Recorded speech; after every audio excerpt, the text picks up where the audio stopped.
All right, good afternoon, everyone. Thank you for your attendance today.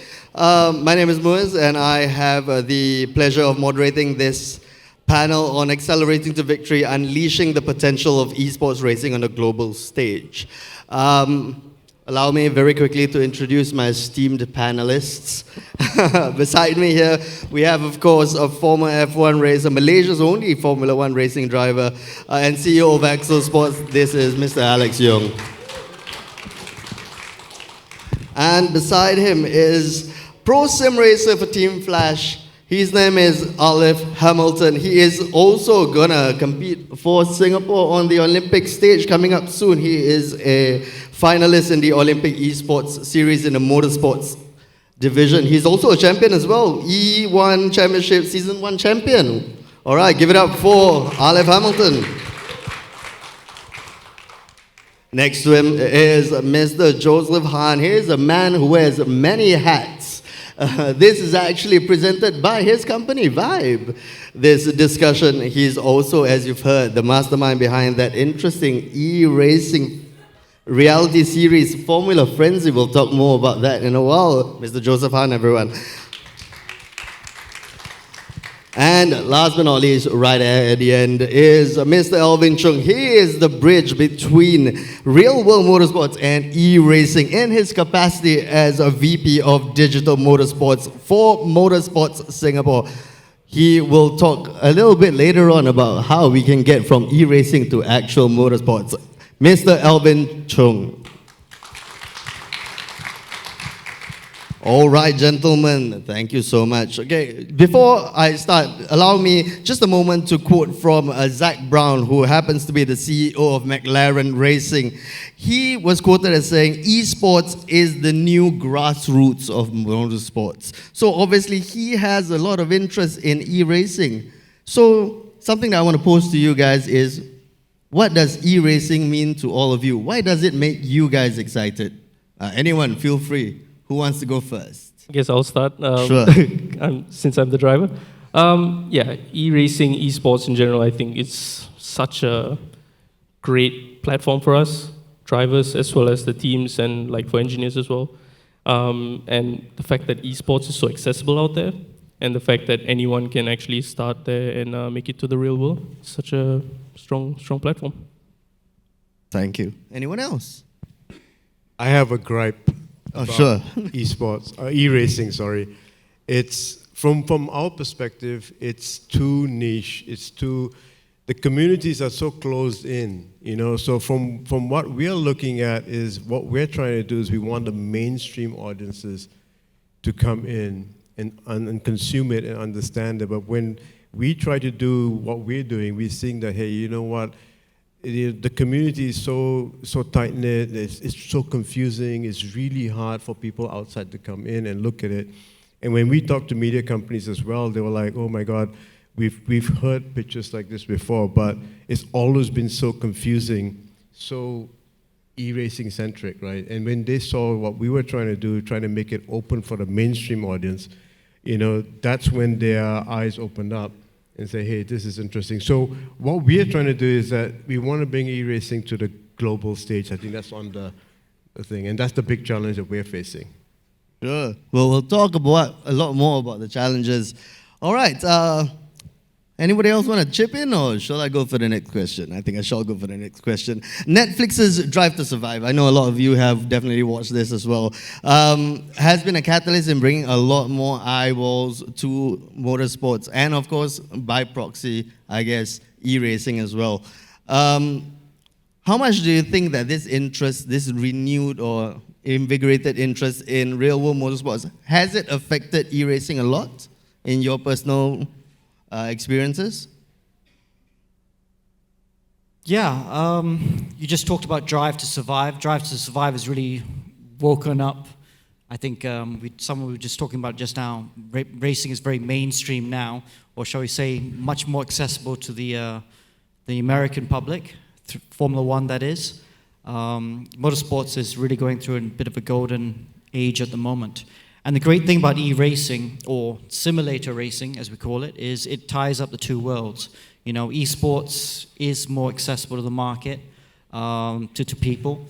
And motorsports has not been accessible.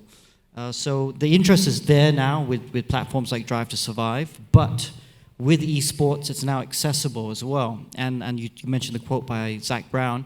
That's one thing we all work very closely with is the drivers and seeing if they can make that transition to real life.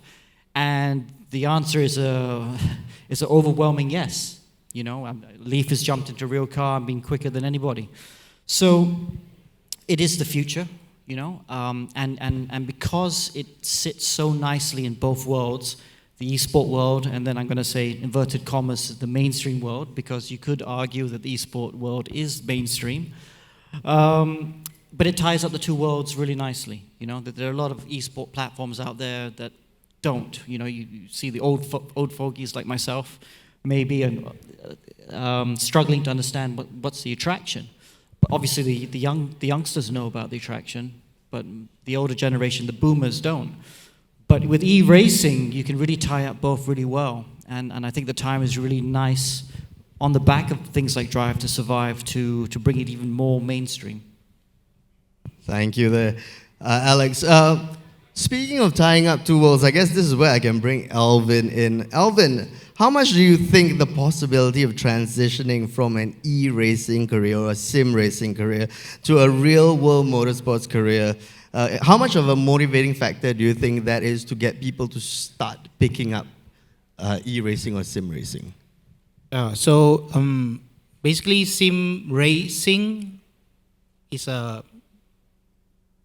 virtual place where you can actually use it to create more on the different scenario of different tracks and conditions, which you cannot do it in physical world or live. And it's cheaper to go that way because you don't have to buy a real car to go and race, change tires, and fly to different tracks. But you can do it in more to sim game, like simulators, so that you can add and forth the different conditions to it. So, Aleef, how much of sim racing is actually transferable to actual racing? I know you've tried both out. So is it very transferable, the skills? Absolutely. So I've jumped in to one of Alex's cars, or the team that Alex runs, in a Formula 3 car. And within the first hour, I could match the fastest qualifying laps of like professional drivers. So I think that kind of highlights how transferable it is. And there are countless other examples out there, like the upcoming Gran Turismo movie. You know, it's based on real life, right? So it's actual driver, Jan Mardenborough, from England. So he made it to the real world by competing in the GT Academy. So absolutely, it's super transferable. But just a quick question then. I mean, I get asked a lot that, does fear come into it? Because they think, oh, I get, you know, potential sponsors will say, well, the esports drivers, they just sit in their living room or their bedroom the whole time. How do they overcome the fear of driving into a real car? I mean, you drove a very fast car, so Yep. Did you feel, or how did you overcome it? I guess there was fear, but more of it is just overcoming that fear and then respecting the limits of the car. You know, respecting the physical aspect of of real racing, and also like respecting it. I think that's the biggest thing: respecting the track, respecting the car, respecting the conditions, and trying to work within that. And because we've been training so hard on the sim, when it comes to real world, we're just straight away on it. We know what to do. We know what works. We know what doesn't work. So we try not to stick. So we try not to follow what doesn't work and just stick to what works. And you have great engineers out there in e-racing and real life racing where they actually push us and they mentor us to make sure that we don't do the wrong things. All right. Maybe I should pick that up so that I can learn how to drive better. I'm terrible at driving. All right. So, and this is to all of you in general. Do you think that there's a barrier still to get into e-racing? Is it still relatively high? And how can we help out people who want to get into e-racing? Because, of course, our aim is to get it into the global stage. So ultimately, getting more people to try it is something that we need to do, right? So at the college level, maybe at the semi-pro level, and all the way up to where you are, the pro level, Is there anything that we can do to help accessibility for people who want to try their hand out at this sim racing, e-racing thing? Yeah, maybe. I mean, I started out doing road shows when I was like 9 years old, and for the first 5 years, I couldn't afford my own rig. So how I got into all these things was just having a lot of awareness, a lot of good road shows to go to, and also to have a lot of grassroots level competitions, right? So there are some competitions like e-racing GP, which actually does that really, really well. So it starts off with copper level, where like 8-year-old kids are like on it and like racing, and the grid is stacked, like 20, 30 drivers. And I think it's the coolest thing ever because I didn't have that opportunity growing up. So seeing all these opportunities coming up there for the kids out there, I think it's amazing, and we're going the right direction. So it's kind of interesting, right? Because that's where this GT7 movie coming out is going to be interesting, because even though it is accessible, anyone with a PC or a console has access to this game, which is what's so beautiful about esports. People still don't, I think, realize that you can get to that level, that you can get accessibility into a real-life car. You know, we get a lot of 6 to 8-year-old kids who love getting into this racing, because everyone wants to be a race car driver when you're young.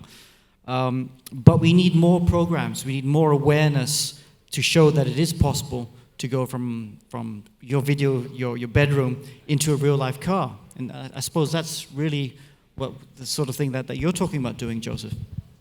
Yeah, exactly. I think this is exactly where we should bring Joseph in with his Formula Frenzy, right? Awareness. So getting the word out there is something that you're looking to do, Joseph. So tell us more about this reality series, Formula Frenzy. Yeah, sure. So, I mean, when in the early 2000s, I was actually with Xbox, and you know, we were really concerned about getting the new titles and big games out to market, and I was focused on the APAC region, right? So, one of the things that we always looked at was how can we impact the culture? You know what I'm saying? And entertainment was a big part of that. Entertainment was a huge part of that, and that's really the perspective we're coming with this show. You know, entertainment is going to be the first thing that this show is going to be about. We can't lead with e-racing. We can't lead with the technicalities of esports and e-racing. We can't lead with that because the general audience, mainstream audience, will not understand that. You see, we always have to lead with entertainment, human drama, story, back history, all that kind of things, and we have to have elements in place which it's going to be difficult for a reality show, but we can try to shape it. It's going to be a bit like WWE. You know, we have to kind of craft the story. You got to have your villain. You got to have your hero. You got to have your clown. You got to have the underdog. You know, you got to have these elements. If you look at what happened with Drive to Survive, especially the first 2 seasons, right? It was the first 2 seasons that really make it very interesting. I think after that, they got a bit safe, you know? And if you look at, okay, let's say, Gunther Steiner, right? Is he the best manager? No, I think we all agree he's not the best manager, but he is by far the most popular, right? Everybody loves that guy, you know what I'm saying? And sometimes when we want to craft something like this, if you want to get into the mainstream consciousness, right, you cannot be obsessed with the technicalities and who is the best and that. You've really got to think about story, people, personalities. And again, that's the whole point of the show, right? We're going to craft it that way. And the way we're going to do this show is not going to be like, not mostly for people like him. These are professional e-racers, they know what they're doing. Ours is going to be more like an American Idol concept where anybody who is into racing from all the best racing games, and you think and you dream that you could be something, you think you're really, really good, right? These guys can audition for the show, and the whole point of the show is to get you, elevate you, and make it interesting. And from there, we can bring people like Aleef as like a guest starring coach, Alex as a coach as well, to guide them and teach them, and make this something interesting for general audiences. And then from there, they can start learning about e-racing and the different platforms and the different titles and get into it that way. So we start with culture, we start with entertainment. Joseph mentioned you, Alex. I know you have a background in driver development. So if you are looking for a specific driver, what kind of traits would you look for in someone? What are good traits, or what would you develop on? It's an interesting question. It's a long answer. Well, there are two things first of all. I mean, first is whether they have a natural feel for the driving. There's a lot of sensation of speed, timing, not so much reflexes, but balance is very important in a driver. The great thing about esports is you widen the pool. When I was coming up to Formula One from Malaysia, we had a talent pool of one person. Now with esports, we can say the talent pool for, say, Malaysia is maybe 3,000 people, So you widen the pool, you get more talent. More talent means you're going to get a driver that's more likely going to have success further down the road. The second thing is whether they are capable of becoming a professional. That's something we see with every sport, especially from this region, is whether they have the right work ethic, determination, ability to critical faculty to think for themselves, to push forward, whether they can self-motivate, these sort of things. That's very, very important. In fact, it's even more important because I've seen a lot of drivers with talent, but they weren't able to become a professional. They didn't have the qualities that allows them to become a professional, and they weren't able to go anywhere. So, the earlier we get a driver who doesn't have bad habits that you can help instill good habits, the better the chance of success. And esports, for all intended purposes, is still a young sport.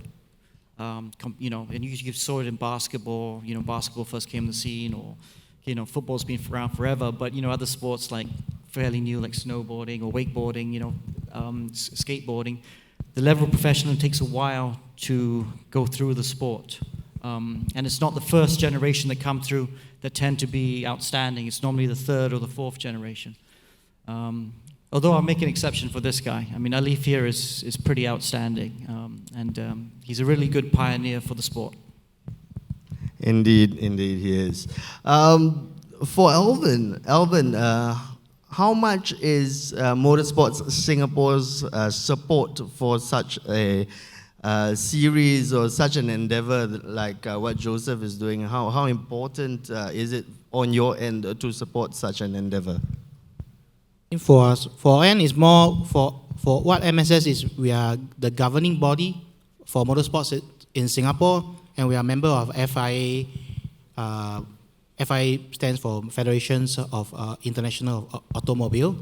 So we are the governing body, means we state all the safety rules, regulations, including anti-doping in motorsports, real-life motorsports, and recently, for the past 2 years, implemented on esports. So for our guideline is to help gather drivers with good ethics, talent, yeah, to be selected in the show so that they can really represent their nations or whoever in this variety show. A question though, I mean, like obviously Singapore, you don't have the facilities, right? Yes. So it's even more important, I would imagine. Right, yes.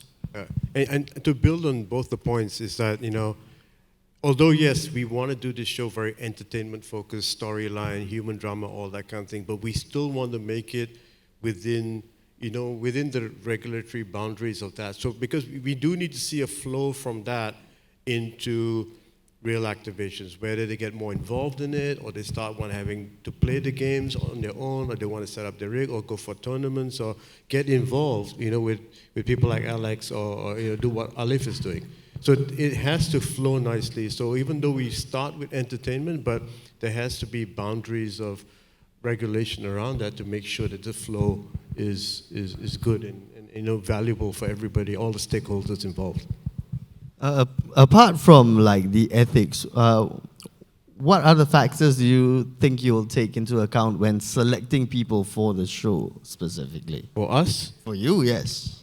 we don't mind if there's no ethics, honestly. If there's some personalities, look, for what we're looking for drama, right? So, of course, everybody has got their own viewpoint. You know, with the show, we'll have an accompanying app. The app is where the auditioning process will happen. You know, so we'll get the community involved in it as well, so the community can vote for their favorites to make it through the different audition rounds. This is before filming starts. So the community will have a vote based on personality, how good the person is, you know, in bringing up the support from the community. And the community will choose for various reasons, whether the guy is technically good, he's funny, or whatever reason, or he looks good, or she looks good. Then we'll have, you know, the technical coaches, like people like Alex, you know, who will vote for the people based on technical skills. You know, purely, I don't care what he looks like, but he's got good skills.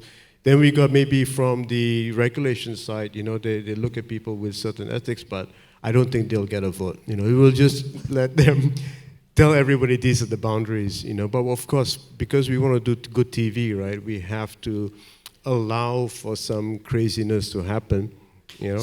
So it's kind of interesting, right? Because you're just talking about how important the entertainment value is. You know, like in esports, you know, if you don't stream, if you don't have followers, if you're not entertaining enough, it doesn't matter how many competitions you win, you probably don't have a long career. So the entertainment is very important. But you can probably be fighting with Alvin a lot because he has to take care of the sporting side. I'm looking forward to the battles, you know. Okay. Right, so I mean, look, that's the challenge, and then I think one of the panelists earlier said it's all about balance, right? You know, so we have to find that balance. But I think we'll have a lot of fun and arguments along the way, but that's fine, you know. So basically, Alvin gets you to toe the line, but you're going to push that line all the way you can, right? I know, for the entertainment value, and that's why you can get it to the global stage, I guess. Alvin, you have something to say about this? Sorry about it, Jay.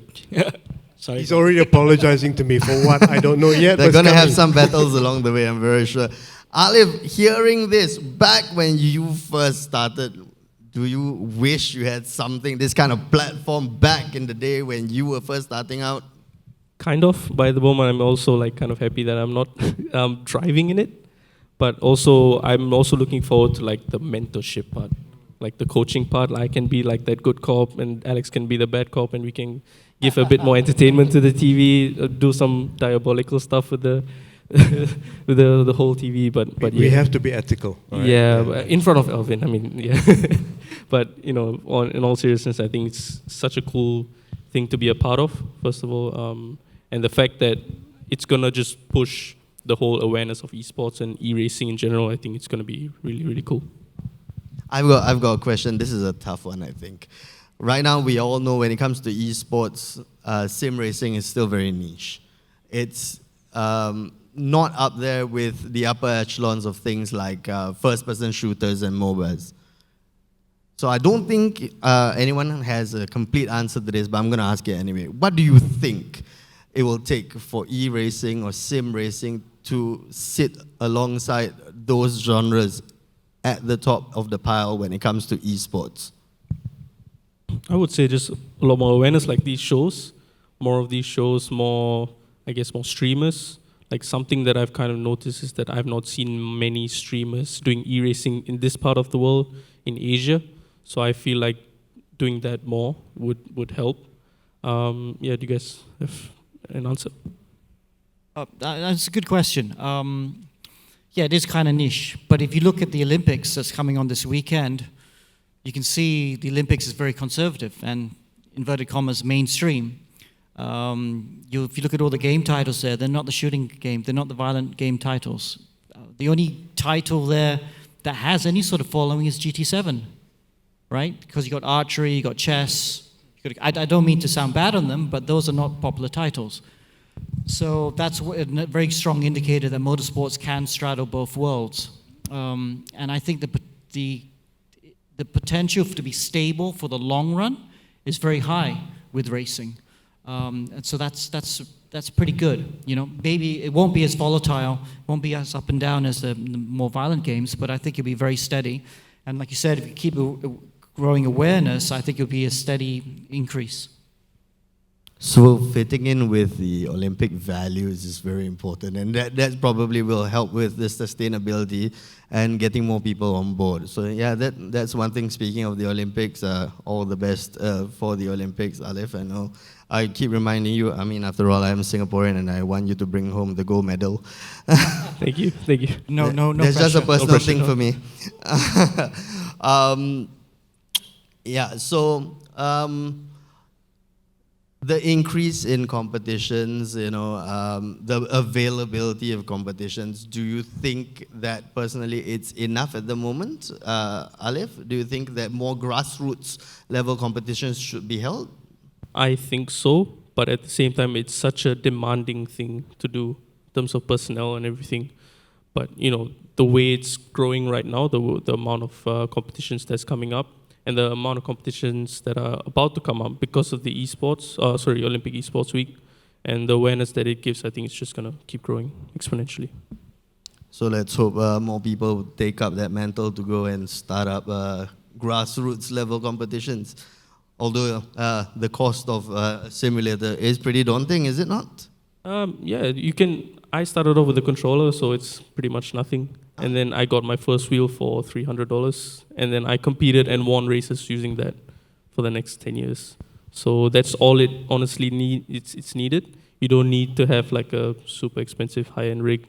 You just need to put in the time, the effort, and have the technical skills to compete. There's definitely been a lot of crossover as well in the world of actual real-world motorsports and also sim racing. I mean, Alex, you're part of the traditional motorsports world as well. Fernando Alonso has started out his own racing team, e-racing team. So has Zach Brown with McLaren Shadow. All right. Zach Brown actually came out and said that he doesn't think that any F1 team can ignore esports in the long term because the audience is definitely there. Right? So, do you agree? Yeah, I agree. But also, esports, I don't disagree. But there are also a lot of great teams out there as well. It's not just about the Formula One teams. They've got Veloce, Coanda, Redline, very, very good esport teams, e-racing teams who are racing at a very high level. And you do see some of the Formula One teams taking more of an interest, don't you? Mercedes are now into it. Red Bull have their own team. But I think they will have one eye on it for now, keeping an eye on it. And they obviously have the Formula One esports competition as well. The big players, the manufacturers are involved. I think adding on to that, there is some form of crossover, I feel, because the e-racing or esports professionals are becoming sim drivers for the Formula One teams, developing setups, testing out stuff on the actual simulator. And we are starting to see that more and more nowadays with, if I'm not wrong, Rudy Van Buren. He's a professional sim racer, and he's doing some sim stuff with Red Bull, with the actual Formula One team, if I'm not wrong. So I think that's such a cool thing, and it's slowly starting to mix where Formula One teams are out there looking for professional esports drivers to come and supplement them in the Formula One department. So there's that crossover once again. Bringing it back, I think this is the last question before we throw it to you guys. If you guys have any questions, Joseph, you were speaking previously about how you were trying to engage the audiences, and I do find that right now a lot of the people around are Gen Zs, the very limited attention span and so on and so forth. What challenges do you foresee trying to engage them in? With your Formula Frenzy show? Yeah, so that's a really, really good question because Gen Z don't really watch TV, right? They're always on their mobile phone. 90% of the males say that they're gamers. 70% of Gen Z female identify as gamers. Like I said, they don't watch TV. They live on their phone. They're very digital native. And I did work with another show which was very Gen Z focused. And what we did is we came up with a playbook on how we can allow them to consume content and get into this because you need interactivity, you need content diversity, you need short form, mid form, long form content, you need a few other things that we have in our playbook, and that has to be distributed outside of the traditional TV channels. Okay, but when we did that, okay, this is an actual example, right? So this show had about X million, let's say 2 million views on TV, right? But it was really Gen Z focused. Then we executed a playbook where we were distributing content, interactivity, all that through different channels, digital channels, social channels, and all that. And that's why the idea for the app was born, so that because we could also engage them that way. And we were getting easily 100 times more viewership outside of the TV channels. And because we were doing that here, these Gen Z audiences got invested in the storyline, in the drama, and all that, and they went back and started watching the show. And the show viewership went up 10x. So what we're going to do with this show is that when we film the show, it's not just going to be, okay, one episode. We're going to have filming for all the different formats, all the different types of interactivity, all the different kinds of content, that we can populate it everywhere and use that. So it's going to be a very innovative way of filming, actually. We're going to do something very different. We've tried it. I mean, I was not fully involved in the other shows, but I was just kind of like an advisor on the tech side. We tried certain things and it worked really well, but now we're going to go the next level, and I think you'll see it. Hopefully, fingers crossed, we plan to start filming in Q1 of 2024, right? So if everything goes well, then we'll see how that works out. I look forward to it as well. I'm no Gen Z, but I also don't watch television. I don't know when the last time it was that I watched anything on television. Okay, is there anyone who has any questions from the floor for my esteemed panelists? Anyone? Yes, please.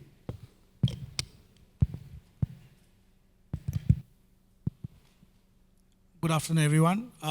Is there any merit for us to maybe look at a different matrix and not compare sim racing with esports? Because historically what we've seen is that when you have a sport that can be played in physical life, the viewership for that sport in virtual life tends to always suffer, but participation numbers are great.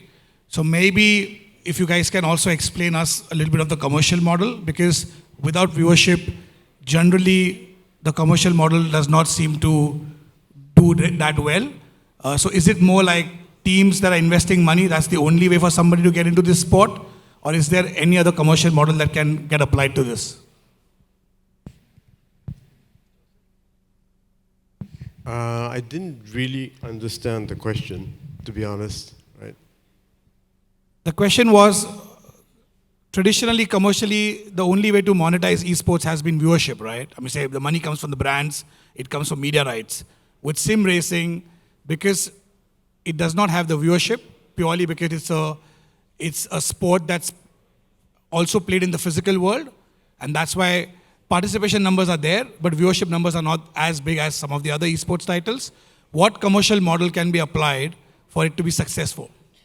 Okay, I think I'm not the best person to answer the question, but I think from where we're seeing is that our objective, like I said earlier, was, if we can get this into the mainstream consciousness, into the culture by leading with personalities, like what Ivan Lendl and McEnroe did it, tennis exploded, Michael Jordan, basketball. So it's all personality driven. So that's where we come from, right? That's our objective, is try to see if we can get these storylines and ingrain it into the culture through personalities.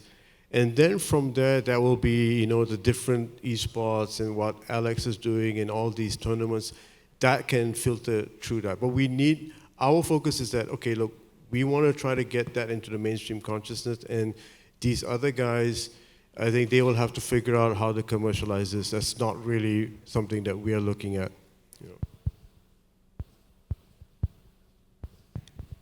One more?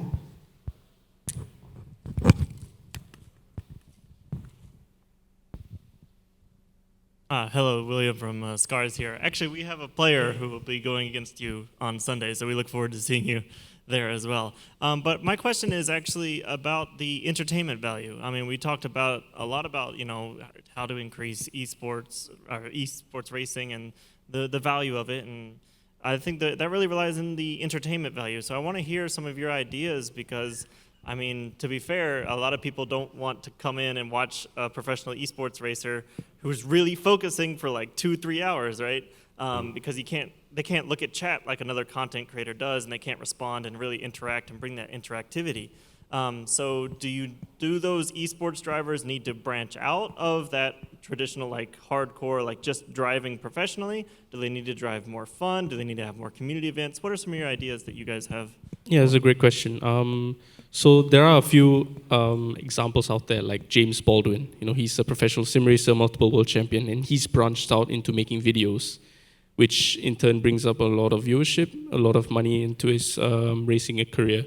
So when he goes around sharing his experiences, like he goes, like for example, he tested a Lamborghini Super Trofeo just this past week, and he straps on a GoPro and it uploads the videos, and it's such a good thing for us to watch. And the fact that I think there are different avenues for us to branch out as well. Like for example, I could turn into a coach, or I could turn into a performance engineer. You know, there are a lot of avenues that we could support the esports side of things, but at the same time, I could also branch out to be a real life engineer.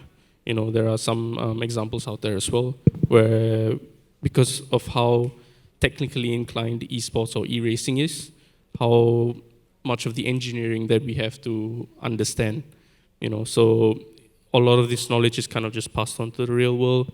Like brands like Mercedes AMG, you know, their GT division have been actively seeking out sim racing engineers for the past few years to supplement them. So I think it's such a cool thing.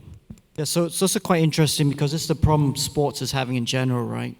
Because, I mean, I find sports fascinating. I watch any sport. I love the competition. I love seeing who's driving well, who's not driving well, if they can elevate their level. I love that. That's not so interesting anymore. I think that the younger generation, they want to be entertained. And you got other guys. You got very few streamers actually, right? Jadier. Yeah. Jadier. What's the other one? Broadbent, who can actually talk while they're driving.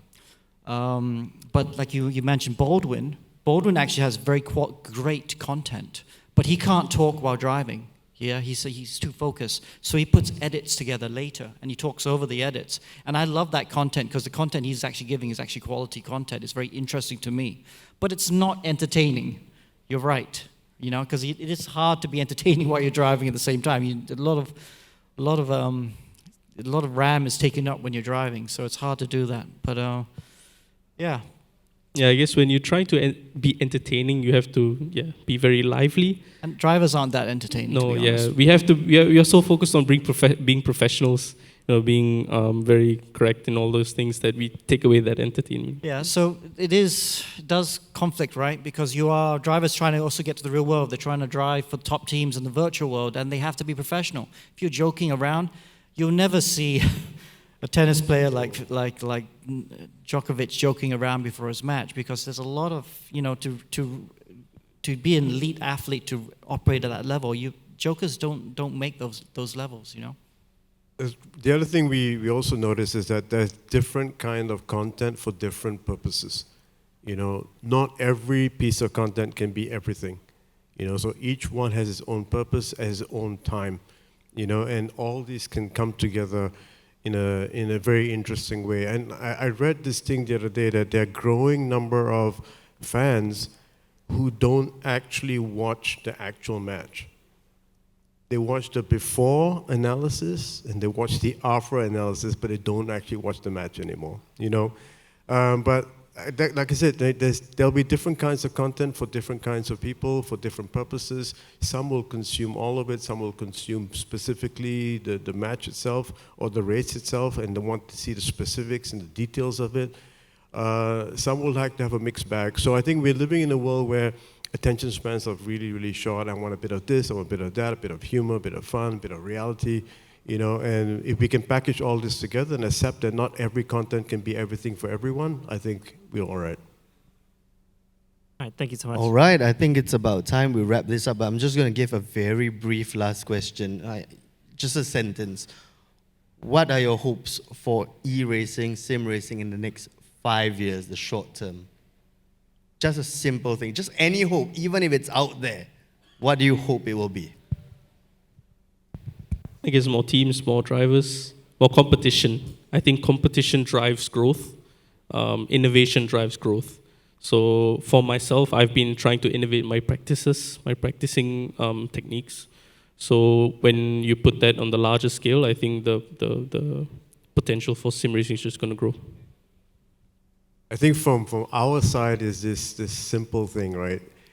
Most people can name a famous soccer player, a famous football team, but can they name a famous e-racer? Can they name? Most people can't. You know, they know Ronaldo, Messi, they know Liverpool, Real Madrid, they know this, right? But in this area, it's not, that consciousness is not there, you know? So I hope that in 5 years that can change. Yeah, so for me, I feel that if one day sim racing can be in Olympics, physical, as an official game, there will be a great achievement. And also to most of the players, they will be also waiting for it to happen. Yeah, I have nothing to add to that. I think that's perfect. I think they've all said, fellow panelists have said it perfectly. All right, thank you, gentlemen, and thank you, everyone, for listening to our talk about bringing esports racing to the global stage. Thank you very much.